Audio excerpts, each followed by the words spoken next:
कर्पूरगौरं करुणावतारं संसारसारं भुजगेन्द्रहारं सदा वसन्तं हृदयारविन्दे भवं भवानी सहितं नमामि।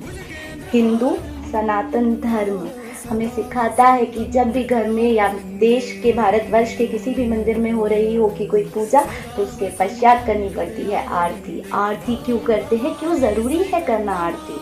आरती करते वक्त हम भगवान का गुणगान गाते हैं, बहुत ज़रूरी है आरती करना। आरती के समय जो हम शंख बजाते हैं या हम तालियां बजाते हैं या हम घंटियां बजाते हैं, इससे जनरेट होता है एक तरीके का वाइब्रेशन हमारे बॉडी में एंड हमारे आसपास, and which is very good for our emotional, physical and mental health. तो आरती हर घर में होती है, सुबह शाम दोनों टाइम होनी चाहिए, और मंदिरों में तो होती ही है। बट हर जो पूजा है, हर अनुष्ठान को हम तब तक इनकम्प्लीट मानते हैं जब उसके एंड में, आप चाहे घर में कथा कर रहे हो या कुछ भी, तो जब तक उसके एंड में आप आरती नहीं करते तो इट्स इनकम्प्लीट। सिमिलरली हर बार जब हम आरती करते हैं तो यू नो कि आप आरती के पश्चात करते हैं कपूर आरती। क्यों करते हैं कपूर आरती? वाई कपूर, मतलब कपूर को आप क्यों जलाते हैं? तो इसका आज दोनों बातों का हम बेनिफिट जानेंगे। हम ये भी जानेंगे कि कपूर क्यों जलाया जाता है, और हम ये भी जानेंगे कि कपूर आरती के समय इस मंत्र का जाप क्यों किया जाता है। तो कपूर जब जलता है ना, तो उसकी फ्रेगनेंस जो होती है, उससे जो ऑरा क्रिएट होता है, दैट इज़ वेरी पॉजिटिव, और वो घर में किसी भी तरह का जो दोष होता है, तनाव होता है, उसे ख़त्म कर देता है। आप किसी भी पंडित से जब आप कोई इशू का उपाय मांगने जाते हो, तो वन ऑफ द उपाय जो वो आपको देते हैं वो यही कहते हैं कि आप कपूर जलाइए दोनों टाइम, सुबह शाम घर में। तो कपूर इसलिए जलाया जाता है। सेकेंडली कि इस कपूर आरती के समय जो ये मंत्र बोला जाता है, ये क्यों बोला जाता है, उसका अर्थ क्या है? सबसे पहली बात कि जो शिव जी है, शिव जी के रूप को वर्णन कर रहा है ये जो मंत्र है। ये तो काफ़ी लोगों को नहीं पता होगा कि जो ये कहानी है इस मंत्र के पीछे की, कि जो शिव जी है, एक तो एवरीबडी नोज कि उनका जो रियल रूप है वो काफ़ी भयंकर है। वो शमशान निवासी है, अपने शरीर पे शमशान की भभूत लगा के रखते हैं, उनके इर्द गिर्द रहते हैं भूत प्रेत। अब क्या हुआ कि जब उनका विवाह हो रहा था पार्वती जी के साथ, और वो बारात लेके पहुंचते हैं माता पार्वती के घर, तो उनकी जो माता होती है वो ये बारात का रूप देख के, शिव जी का रूप देखकर वो बेहोश हो जाती है। उनको डर लगता है कि अब मेरी बेटी तो ऐसे कैसे शादी हो रही है, बिकॉज वो काफ़ी भयंकर दिखते हैं। अब जो विष्णु जी हैं उनको तो कहते ही लीलाधर है।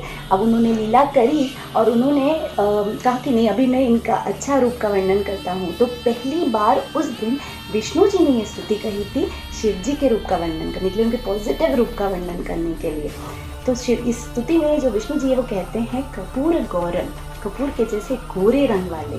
कपूर वाइट है, एवरीबडी नोज कपूर वाइट है।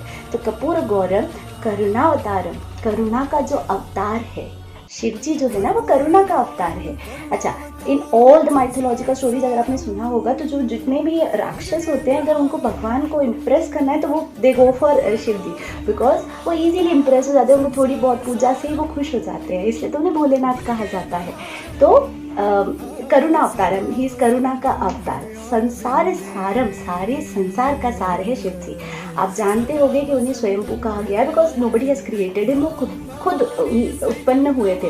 एंड आदि and Anant, he is the start, he is the end, he is everything. तो संसार का सार है शिव जी। भुजगेंद्र हारम, तो bhuj means the king of snakes, और आपने कई बार शिव जी की प्रतिमा में देखा होगा कि जो स्नेक है उनके गले में लपेटा हुआ होता है, तो भुज को उन्होंने हार बना के पहना हुआ है। भुजगेंद्र हारम सदा वसंतम हृदयारविंदे, वो मेरे हृदय में, आप इस मंत्र को बोलते वक्त आप बोलते हो हृदयारविंदे में, हृदय में रखता हूँ। सदा वसंतम, सदा विराजते हैं। भवम Bhavani सहितम Namami, both Shiv and Parvati. सहितम Namami means together आप उनको नमन कर रहे हो, सहितम नमामि। तो ये है इस मंत्र का अर्थ। अब भारतवर्ष में हरिद्वार, ऋषिकेश, आपका बनारस, इन घाटों पे होती है गंगा आरती, और आप जानते हैं गंगा आरती के पश्चात की जाती है कपूर आरती। इतना ही नहीं, जो गौरी घाट में हो रही नर्मदा आरती हो या देश के भारतवर्ष के किसी भी मंदिर में किसी भी देवी देवता की आरती हो रही हो, उसके पश्चात की जाती है कपूर आरती। क्यों? क्यों किया। आप जब पूरी, चाहे आप किसी भी देवी देवता की पूजा कर रहे हो, जो आपकी पूरी पूजा है वो कंप्लीट होगी आप फाइनली शिव जी का नाम लेके, बिकॉज ये इट कवर्स एवरीथिंग। आपने एडमिट बोल दिया, शिव जी को आपने नमन कर लिया, because you know everything is Shiv ji. तो चाहे आपका घर हो, चाहे भारतवर्ष का कोई भी मंदिर, आपको कहनी है कपूर आरती, तभी आपकी पूजा फुल्ली कंप्लीट होती है।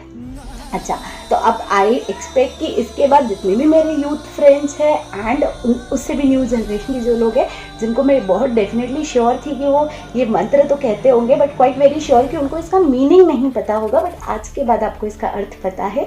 और अब आप जब भी ये मंत्र कहेंगे तो यू नो द मीनिंग।